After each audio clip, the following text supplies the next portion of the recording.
Hello, epic viewers from around the multiverse. Prepare to indulge in experiencing sheer bliss, because today another riveting, captivating, stellar unboxing video is about to be brought to fruition. What items will I be unboxing? What items will I be opening? Without further delay, without further procrastination, allow me to elicit the box. What items are encompassed inside this bulky, hefty, tangible, nifty box? Let's find out. I'm going to demystify the answer to that inquiry right here, right now, so bear with me. It'll only take me billions of picoseconds to extract the items from the box and subsequently flaunt them in front of the camera for you to feast your glorious eyes on. Here we go. The unboxing process is about to commence. The unboxing process is officially underway. What items are encompassed inside this box? Let's find out. First off, we have Celtic Guardian, followed by the one and only Baphomet, as well as Root Kaiser. In conjunction with those figurines, we have Battle Ox,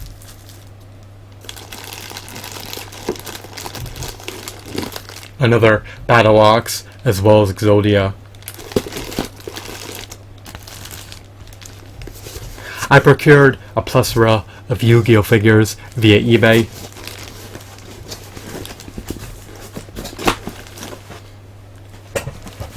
Do they warrant the premium price? Do they merit the premium price? Let's find out. I'm going to meticulously analyze them to determine whether or not they're marred with scuffs and scratches.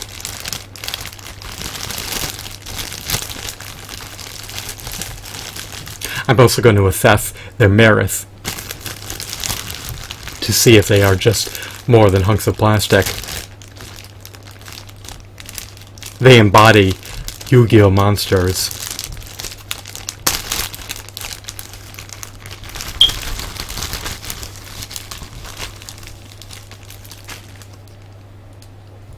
So off the get-go we have Baphomet. He can be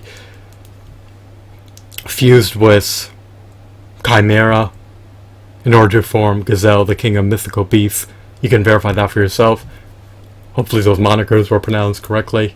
If not, you can look them up. He has 4 arms. They can be, his hands can be clenched together at your own discretion. He has this button in the back that you could trigger in order to prompt his arm action. He can fly if you have an imagination. This figurine has a robust design. I love his muscle tones, I love his shadings, I love his textures, I love his hues.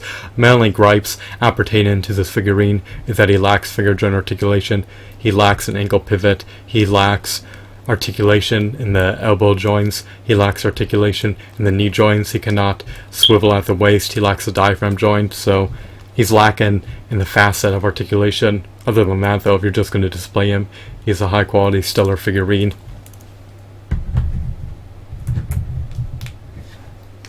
I believe this figurine is known by the moniker Root Kaiser. He has spikes protruding out of his breastplate, or out of his shoulder pads.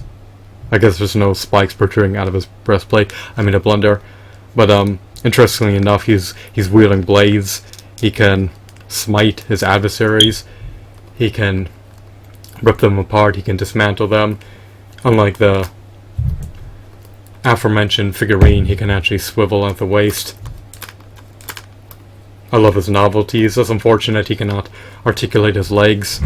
Baphomet actually possesses leg articulation in stark contrast to Root Kaiser. So I guess it's not the end of the world. But you do have some forearm movement. They could be placed outwards or inwards at your own discretion.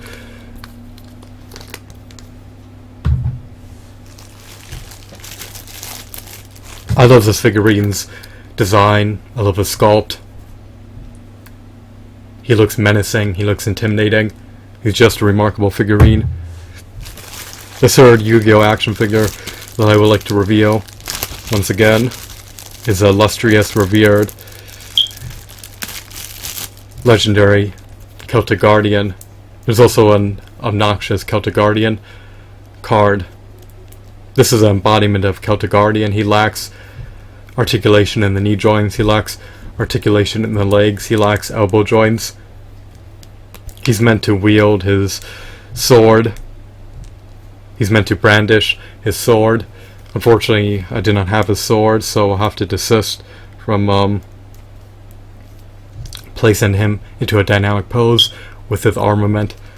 Nonetheless, he still has merit even without his innate default weapon. He still embodies Celtic Guardian. I love his armor. I love his facial expression. I love his biceps. They accentuate his physical prowess. He looks mighty. He looks audacious. He has the temerity to charge into the fray battle and safeguard his allies. Of course, we have the Battle Ox figurine.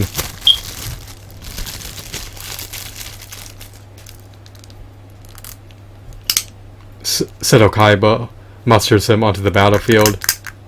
His helmet is missing horns. Again, I love this figurine. Unfortunately, he lacks articulation in the diaphragm. He lacks a diaphragm joint. He lacks articulation in the ankles. He lacks ability to rotate his thighs or calves. His elbows lack a joint. It would have been nice if they were double jointed or at least had a single joint. I love his shoulder pads. They're relatively bulky. These figurines are relatively sturdy. The integrity of these figurines has not been compromised. They're still intact. They may have been churned out by Mattel amid the mists of the 1990s, so I believe they were produced in either 1996 or perhaps nearly a decade later in 2003. It's an enigma when they were released onto retail store shelves. Next we have a Battle Ox.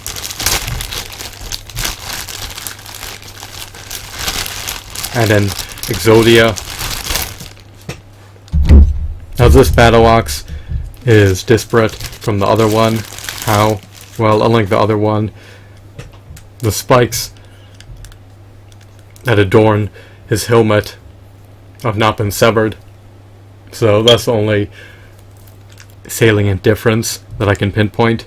The spikes are also missing on this Battle Ox shoulder pads. So one is devoid of spikes, the other one has spikes. This one is just a bit worn out. This one is depreciated a bit. This one has more intrinsic value. This one will likely command a more hefty premium price. This one also has more sturdier joints. This one has a ratchet in his arm. The other one has a ratchet in his arm as well.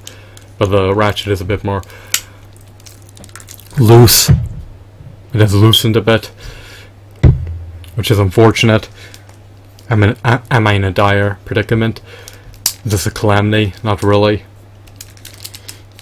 I can cope with a situation that has befallen upon me. The circumstances are not that dire in this context. Now here's Exodia. He's missing one of his chains. I love his wristbands. I love the little rivets. He has a rubber skirt. Chains bind him to the ground. They impede his movements. His movements are encumbered by his chains. I'd also like to notify you that his voice commands have malfunctioned, so he can no longer output sounds from his microchip. So, despite the fact that he's now a mute, he's still a robust, stellar, extraordinary, high-quality figurine. Unfortunately, he lacks articulation and ample joints throughout his body. Fortunately, he's not too worn out. I'll likely purchase a 13-inch Exodia model kit. I think that figurine is more dynamic than this one. This one may be a bit sturdier, but the other one is just more mighty and massive and more bulky. Is this one feeble? Does he seem flimsy? Does he seem like a dainty Exodia that lacks physical prowess. No, he just doesn't seem as prodigious or as grandiose or as intimidating as I would have preferred him to be. I want my Exodia figurines to be massive.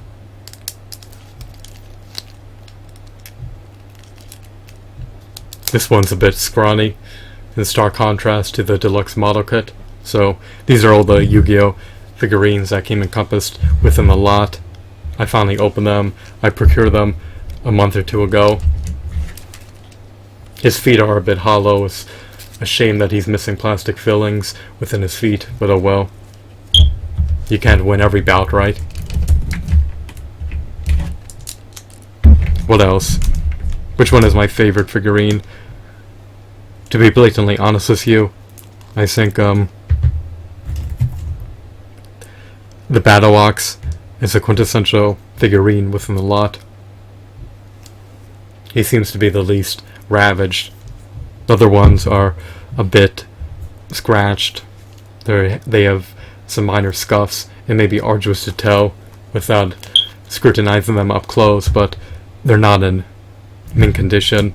Nonetheless, they're still in excellent condition. These are high quality figurines. Their armor pieces are now removable. Their weapons are missing, so they're not technically complete.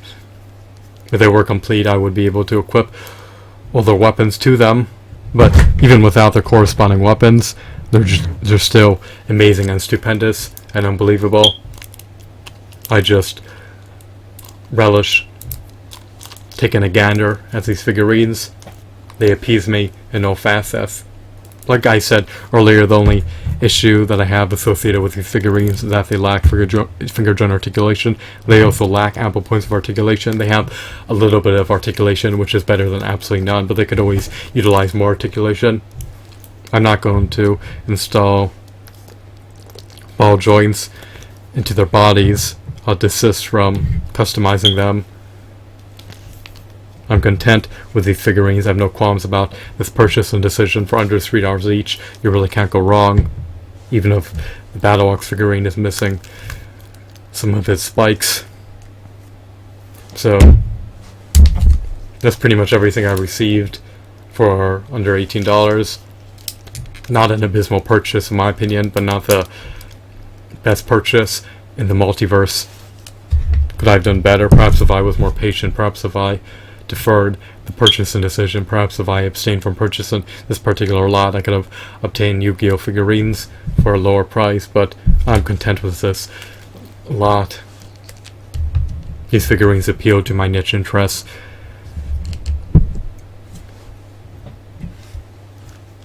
I love to revel in staring at Yu-Gi-Oh! Figurines.